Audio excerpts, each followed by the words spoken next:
What is up, members of the league? It is your spreadsheet specialist coming at you with a little bit of a preview for Week 15. We got our first semifinal between the Commissioner, the Chicago Bombers, and the new guy in the Hollywood Knights. Um, Mike wanted someone to do each one of the previews. I did say 1, 2, 3, not it. My participation has been lacking a little bit this year, and I got to make sure that I stay ahead of Derek Mostrom in the participation rankings, and I've done that now. I don't even need to talk about the matchup. I already have participated more than what he would, and I would have loved to see his insight because he's just so awesome at everything that he does, and I would have loved to hear what he had to say about this, but Derek was busy doing other much more important things. So I'm here to talk about the Bombers versus the Knights. Now what I have here, this is who I would start. It differs a little bit from what the current starting lineups are. Hang on, I gotta pull open my notes here.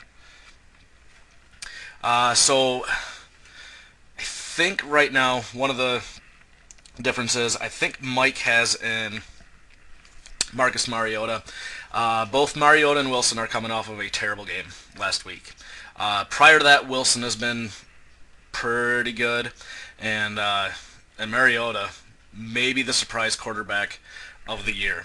I would actually start Wilson over Mariota this week for a couple reasons. First, Mariota is going up against Kansas City. He's playing at Kansas City at Arrowhead Stadium.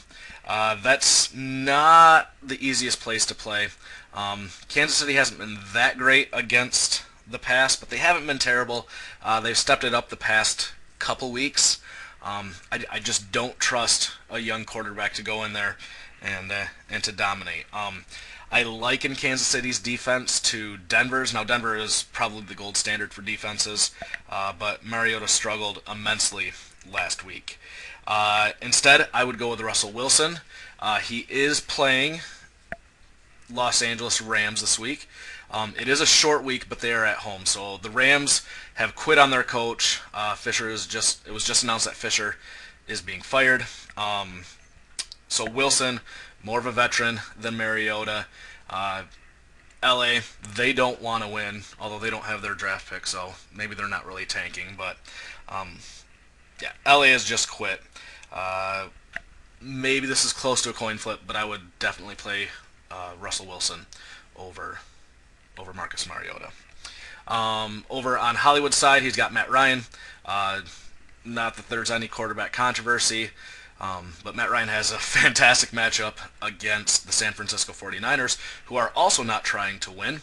The one bad thing, Atlanta could get up big, which means they might run the ball a little bit more. And that leads into our wide receivers. Is Julio going to play? It doesn't look like it right now. Atlanta probably doesn't need Julio to beat San Francisco. If Julio plays, maybe he's a decoy. So that's why I have Julio with a question mark right there. Obviously, if he plays, if he's full go, this is a huge, nice, great, easy matchup for Julio. I don't think he's going to go, though, so Brandon is looking at needing to play. Hang on. He's got Seth Roberts. I don't have Dante Moncrief listed here. I don't think Moncrief is playing this week because Indianapolis, they just signed a wide receiver off of their practice squad, which means that, well, they need an opening, and that's probably Moncrief is not playing this week. So this is a tough week for Brandon to play. Just losing Moncrief, probably not having Julio this week either. Mike's wide receiver one is Dez Bryant, coming off of a zero burger this past week, but he does have at least 18 in 4 of the last 7. Going up against Tampa Bay on Sunday Night Football, Dallas always seems to be on national television. They get to play my Bucks. I will definitely be watching this game. It's a decent matchup for Dez. A little worried about his zero burger this past week, but I think that Dez, ever so slightly above Cooper, is his wide receiver one. Uh, wide receivers, wide receiver twos, we've got Amari Cooper versus Davante Adams. Amari has to play at San Diego. San Diego hasn't been great lately, but they actually have a decent pass defense. That coupled with the fact that Derek Carr and his dislocated pinky. I watched that game last week. I've got Crabtree in another league. And Carr, I think he threw more than 7 yards downfield like 3 times all game. Amari could be hurt, and that's why I put Amari behind Dez in Mike's lineup. Over on the Knights, Davante Adams. If Mariota is the surprise of the quarterbacks, Davante Adams might be the surprise of the wide receivers. He's got a great matchup this week playing at Chicago. Green Bay has turned it on of recent. As a Lions fan behind the Buccaneers, I will be probably paying attention to this game as well. But Adams does have at least 20 in 3 of his past 5 matchups. A couple duds sprinkled in there, but I think that Green Bay is going to be pedal to the metal. I don't think that Chicago's going to be able to hang with them. I think Adams gets in the end zone, and I really like him this week. I'm going to give a slight edge to Adams over Amari Cooper because of those reasons. At wide receiver 3, we have Golden Tate versus Jarvis Landry. We've got 2 PPR machines. The Lions are playing at New York Giants. The Dolphins are playing at home or at New York Jets, and they play on Saturday night. The one bad thing for Jarvis, well, maybe this isn't a bad thing. Ryan Tannehill injured, probably not playing this week. I don't think there's a huge drop off from Tannehill to Matt Moore, so maybe that shouldn't affect him too much. But Landry's on a little bit of a dry spell. He hasn't scored 15 since week 6. So it's been a minute since he's put up, a lot of points. Golden, on the other hand, does have double digits in 3 straight games. He does have at least 5 catches in all of those games. Stafford is kind of shying away from Marvin Jones. He's been focused more on Golden Tate after Tate got benched earlier in the year. I'm going to give the advantage to Golden on this one. Running back ones, Le'Veon Bell coming off his 50-point game. Bell is a beast. Hashtag Sparty on. He's only scored less than 18 points one game all season. Pittsburgh is playing at Cincinnati. Cincinnati is not living up to their standards this year. I see another big week out of Le'Veon this week, and obviously I'm going to take Le'Veon over Murray because Murray has a brutal matchup. They are playing at Kansas City, just like Mariota's. Imagine that Mariota and DeMarco are both playing at Kansas City. Kansas City has actually given up the second fewest points to running backs. And as good as DeMarco's been all year, he barely made it into the all-league team. This is a brutal matchup, and 3 of his lowest 4 scores of the season have come the last 3 weeks. Probably not going to be able to turn it around too much against Kansas City. I know that lately Tennessee has gotten Derrick Henry involved a little bit more. Huge win here for Mike, even though DeMarco has outscored Le'Veon on the season because Le'Veon was injured. At RB2, huge drop-off from their RB1s to their RB2s. TJ Yeldon does have a nice impact due to the fact that both Chris Ivory and Denard Robinson were injured last week. Yeldon ended up with 16 points. I think he had 7 receptions. So we could look for something similar to that if those 2 guys are missing. He gets to play at Houston. Houston's not great. They are leading the AFC South division. It's a decent matchup, but it's going to be volume for Yeldon, and that should give him the nod over Rob Kelly. Rob Kelly is going up against Carolina on Monday Night Football. The past 4 weeks, he's had 2 stellar weeks. 4 weeks ago, he scored over 31 points. Last week, he scored over 16 points. But the 2 games sandwich in between there, 6.2 and 6.3 points. Kelly is kind of touchdown dependent. He's not a huge volume catcher. He's going to need to hit the end zone. Now, Carolina having a down year, he could very well hit hit pay dirt this week. I expect Washington to be up most of the game. They'll probably have to run it. Carolina may have even given up on the season. So a decent week for Kelly, but I think that the volume that Yeldon produces is going to give Mike a pretty large advantage at running back too. At the tight end position, another huge advantage to Chicago. Travis Kelce, the number 1 tight end for the regular season this year. He's going up against Tennessee at home. We've talked about this matchup. 4 straight 100-yard games for Travis Kelce, but a little bit of a drawback, he's not getting into the end zone. Alex Smith has been featuring Tyreek Hill a little bit more recently, especially once they get in the red zone. Travis Kelce has not scored a touchdown since week 8, but obviously if you're getting 100 yards, 7+ catches in most of the games recently, Kelce, I expect to have a huge matchup, or have a huge game again this week.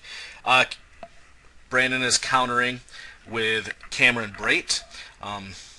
Cameron Brate, that's not a hot fantasy commodity. Brate actually has a really good matchup at Dallas, Sunday Night Football. And Dallas, despite their 11-2 record, I think that's how many games they played, they're actually pretty bad against tight ends, giving up the 6th most points to tight ends. Tampa Bay doesn't really have a second tight end that they're going to throw out there. Brate could have a huge game, still going to give the nod to Kelce. At the flex positions, this is where I mix it up a little bit versus what they actually have in there. Now, obviously, Brandon still has Dante Moncrief. If he goes, he'll probably be in his lineup. But in the first flex spot, I have 2 Baltimore wide receivers. They're going up against Philadelphia this week, and after a hot start, Philadelphia has been hot garbage of late. Philadelphia is giving up the 4th most points to wide receivers. Is it going to be Steve Smith Sr.? Is it going to be Mike Wallace? One of these guys will probably put up decent points. I'm sorry, 5th most, not 4th most. Wallace actually, kind of surprisingly, at least to me, especially given this is a PPR league, Wallace is known as more of a deep threat, a burner guy. But Wallace's floor, he's scored at least 8.6 points every week since week 3. Now, 8.6 is not an extraordinary number, but I would have guessed, he's heavily reliant upon the long ball, but he's actually getting some catches, and I'm going to give the slight edge to Mike Wallace here. Smith, a little bit older. Wallace seems to be gelling a little bit more with Flacco than Smith recently. And then in the second flex position, we've got Larry Fitzgerald going up against Todd Gurley. Gurley probably the most disappointing player in the league this year, and it's not going to get any easier this week.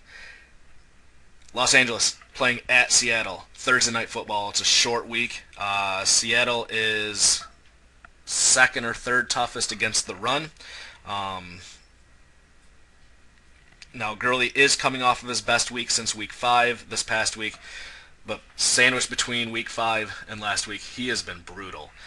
It's almost to the point that you don't even want to play him. I have him elsewhere, and I've benched him for Jeremy Hill and, who's my other running back there? LeGarrette Blount, I think, recently. You can't really start Gurley with confidence. Brandon mentioned that he's going to trade Gurley if the right offer comes along. Well, no crap. Gurley, the most disappointing player this year. You might want to get what you could get for him. For Larry Fitzgerald, he actually hasn't scored a touchdown since week 5. His two worst performances of the entire year have come within the last 3 weeks. Carson Palmer is breaking down before our eyes. It's the David Johnson show out in Arizona.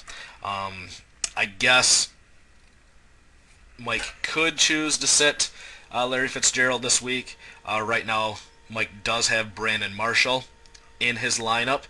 I don't think that that's a better option though necessarily either. Marshall has been held under 11 points in 7 of his last 8 games. Bryce Petty has been starting recently.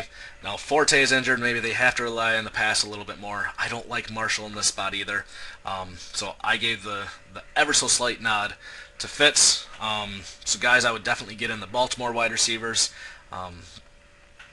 Brandon, you can't really put in anyone else other than Gurley because you don't really have anyone else to play. Maybe Tim Hightower, although Hightower's coming off of 2 duds after his back-to-back 18-plus point games.